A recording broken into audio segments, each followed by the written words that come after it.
Well, the G8, in reaffirming their commitment to free and open trade, are probably reaffirming, one part of what's needed to conclude a multilateral agreement. A lot of their trading partners around the world, including partners in, of course, the G20, the developing countries, will want to ask what that means for development.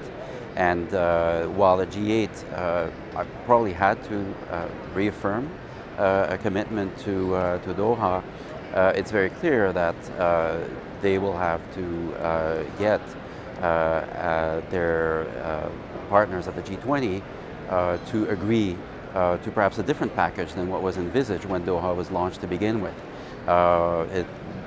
In short, I think Doha will have to be rethought if it is to lead to an agreement that's something more than a very minimalist set of measures and step forward.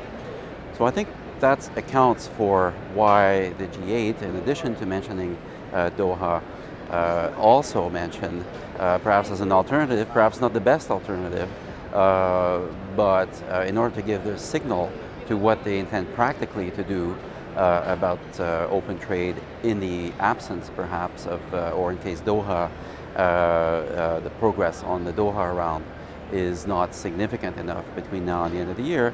They also mentioned and reaffirm their bilateral and regional alternatives.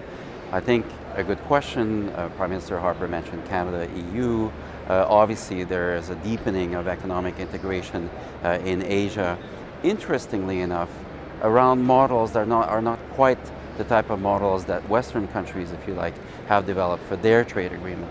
Less legalistic, more about cooperation, more about dialogue, although there are some very real measures, trade opening measures, movement of people, liberalizing measures, investment liberalizing measures taking place in Asia. There's a huge transformation going on there. It's just perhaps not on the same model as what we've been used to with trade negotiations that have been traditionally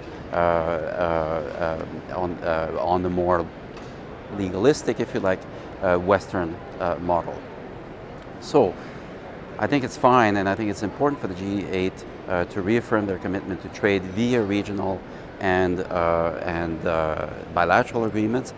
It is not the first best thing that could happen for the world economy, but the discussions around where multilateral trade are heading between essentially the Western countries and the developing countries, between the North and the South, at some level need to be rethought, and the G8 by itself cannot do that rethinking.